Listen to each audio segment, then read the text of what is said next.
Hello children. In today's lesson we're going to carry on learning how to write instructions, and we did some brilliant work yesterday setting the scene for our instructions by writing our headings, by writing our hook sentences and writing our lists of equipment and ingredients. I saw some fabulous work, children. So today we're going to carry on and we're going to learn how to write the steps in our instructions. So children, the first thing that we've got to do in our writing is to introduce our reader to the fact that we're now going to tell them exactly how we are going to make this amazing sandwich. And we do that by adding another subheading. Do you remember from yesterday we put a subheading that says you will need, and a subheading is the title, if you like, of a section of our non-fiction writing. So we need to tell our reader that the next part of our instructions is where you find out how to make our world-beating sandwich. In some sets of instructions, this will be called the method. I think we can do better than that. We could say things like, oh, here's how you do this. Get making. Are you ready? How to make your sandwich. I want you to think carefully about what you're going to say in your subheading. Talk to your grown-up about how you want that subheading to sound. You could add some adjectives to make it even more interesting.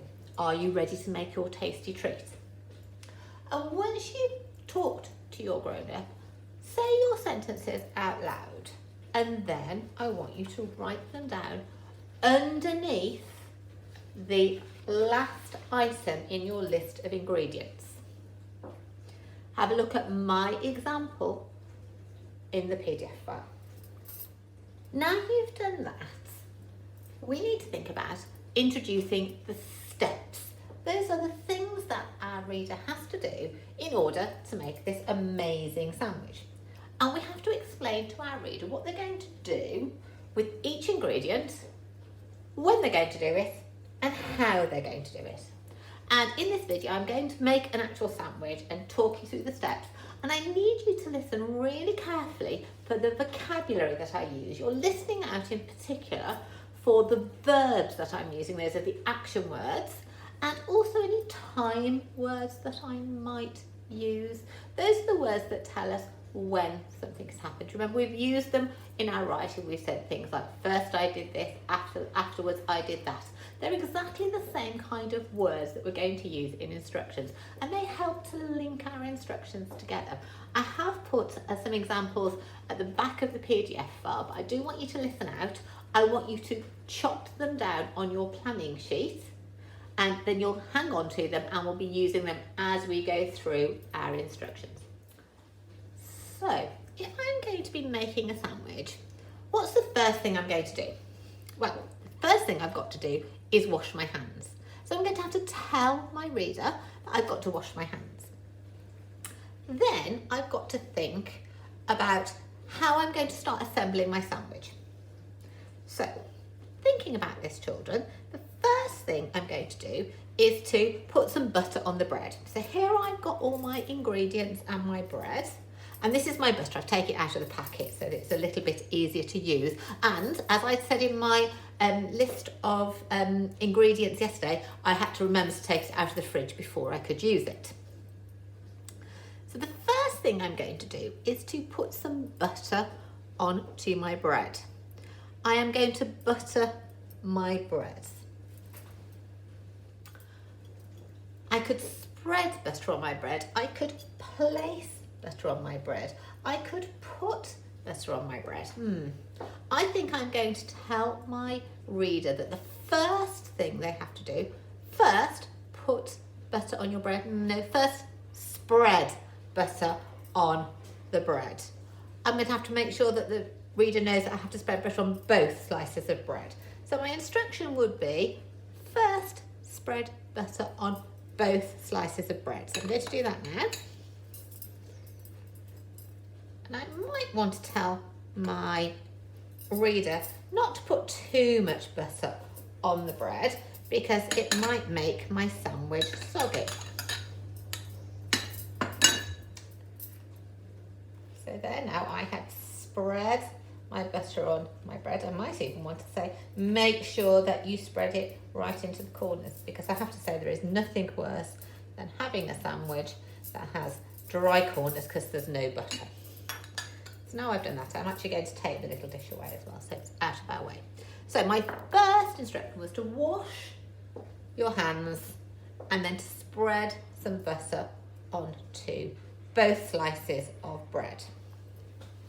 When you come to writing your instructions, children, say each instruction out loud. Try it out. What does it sound like as you are deciding which verbs or adverbs of time to use?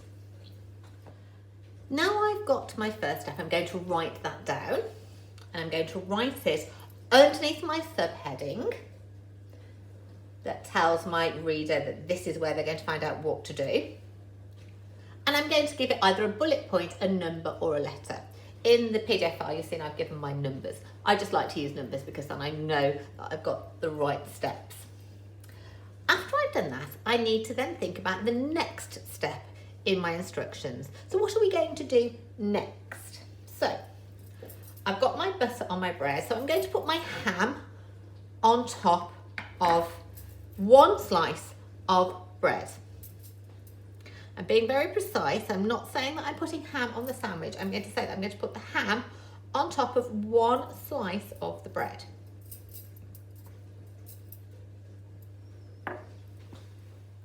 Now again, I might want to think carefully about the verbs that I want to use. I might want to say put, I might want to say place, I might want to say pop, I might want to say lay, I might want to say drop. There are lots of verb choices I could use, and this is where you'll be talking to your grown-up and jotting down some ideas. Remember, you can magpie my ideas and then come up on with some of your own. So now I've got two steps. I've told my reader to wash their hands and to butter the bread. I've asked them to be careful not to spread too much because I don't want my bread to be soggy. Then my second step, next, I have put my ham on one slice of my bread. So now we've got the first two steps of our instructions written. We're going to carry on building up our instructions step by step to add each of the remaining ingredients. And we're going to do them one at a time, although I am actually going to do these two together because I think they go together. So I might say once that's done, add your cucumber and tomatoes to your sandwich, or place your cucumbers and tomatoes on top of your ham. However, I've got a little bit of a problem here, children, because I can't just put my tomatoes on top of my ham like that because it's not going to work. So I'm going to have to do something with them, and I might need to add a little bit of a warning for my reader, because some of the ingredients, such as the tomato, might need to be sliced, and that could be quite dangerous. So I've got to warn my reader, and I'm going to use a literary device called the conditional if. So I'm going to say, right, next, once you've done that, place your cucumber and tomatoes on top of your ham. If you need to slice the tomato, ask an adult to help you. If you need to slice the tomato, ask an adult to help you. That's called the conditional if. Now I am an adult, so I don't need any help, so I can slice my tomato, but you might need to say, or to warn your reader that they might need some help. And you use that conditional if. If you need to slice the tomato, ask an adult to help you. We could use different verbs for help. So you could chop some of these. So we might have words like assist, assistance, a helping hand, guidance. But our instruction is that your reader has got to add or place the cucumber and tomato on top of the ham. And if they need help to slice the tomatoes, they must ask an adult to help. So there you go, there's my next step. I am adding my cucumber and my tomatoes on top of my ham. I've got a few ingredients left, so I need to write another step for them. And remember, when I write each step, I write it on a new line. I begin it with a time word, and then I make sure I've got some powerful verbs. So I'm now going to put my cheese onto my sandwich. I might add my cheese to my sandwich. I might drop my cheese onto my sandwich, depends on your kind of cheese. I'm using camembert here, only because I've got my son at home and he's eaten all my cheddar. I've got one ingredient left, children, so I'm going to add that to my sandwich. I'm going to drop my handful of lettuce onto my sandwich. Goodness me, it's quite big. Now, some of you I know yesterday in your examples and your writing, you added some extra ingredients. You need to think about where you want those. So, for example, some of you wanted to add mayonnaise or pickle. So what you might need to do is think, well, where do I add that? Because if that's one of your ingredients, you might want to add it after the lettuce or after the last ingredient or after the first ingredient or before the first ingredient. So think carefully about that. So now I've got all my ingredients on top of my one slice of bread, and I now need to put my other slice of bread on top. Now this isn't my final step. This is just another step. So I might want to say, now you've done all that, pop the remaining slice of bread, and all my lettuce has come out, on top of your sandwich and press down gently. So now I've got a sandwich, but it'll be a bit awkward to eat. So what else do I have to do? I think I might need to cut my sandwich into half or into quarters. So I'm going to do just that. Again, you might want to add a warning about being careful and asking for adult help. So here I am, I'm cutting my sandwich. And then I've got to do something with my sandwich. I've got to place it either in my lunchbox, and I've left mine at school, so I can't put it in my lunchbox ready for tomorrow, but I can pop it onto my plate. So that. So I've popped my sandwich onto my plate. So let's go through all the things I've just done. So here's how to make your show-stopping snack. First of all, wash your hands, then spread the butter on one side of each slice of bread. Be careful, if you use too much, your sandwich will be soggy. Next, carefully place the whole portion of ham on top of one of the buttered slices of bread. Remember I said you've got to be really precise. We're only having it on top of one slice of bread, not two. Once that's done, pop the slices of cucumber and tomato on top. If you need to slice the cucumber or tomato, don't forget to ask an adult for a helping hand. After that, add the cheese to the sandwich. Then drop the lettuce onto the sandwich so it completely covers the cheese. If you want to, add a dollop of mayonnaise to make your sandwich extra tasty. You might have pickle. Now, carefully put the remaining slice of bread buttered side down. Remember to tell them that your reader that the buttered side of the bread goes face down, not face up, because you don't want to touch the butter when you're picking your sandwich up. So now carefully place the remaining slice of bread, buttered side down, on the top of your sandwich and press down gently. Slice the sandwich in half. You may need a grown-up to assist you. Then place it in your lunchbox. So now we told our reader how to make their sandwich. But I haven't quite finished. I have to tell them that they can eat it. That's the last part of my steps. And they're going to eat it at lunchtime. And I might say, at lunchtime, sit down, relax and enjoy your show-stopping sandwich. Or I might say, as soon as the time is right, sit down, relax and enjoy your show-stopping sandwich. It might depend on whether you're putting your sandwich in a lunchbox. Be careful not to have too many lunches in the same sentence or in consecutive sentences next to each other. So you're going to add one final instruction. Finally, as soon as the time is right, sit down, relax, enjoy your show-stopping sandwich. So now you've completed the steps of your instructions. There's one more thing that I want you to add, and that's the final question. It's not in every set of instructions. However, I would like you to add one to this. And I want you to think about, what could they do, your reader do with this recipe? Perhaps they could share it with someone so that together they could have an amazing meal. So I'd like you to write a final question sentence. Why not share this recipe with a friend so you can both enjoy a mouth-watering meal together? Why not tell your best friend about this recipe so that they can make a tasty snack for their lunch. So something along those lines.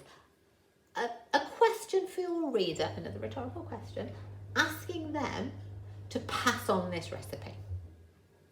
So, to go back, children, what we've got to do today is we have got to write our steps for our instructions. We're going to begin with a subheading, telling our reader that this is where they're going to find each step. We are then going to deal with each ingredient step by step, starting with washing our hands and buttering the bread. Then adding each ingredient one after the other, adding a warning if we need to about slicing things and cutting things up.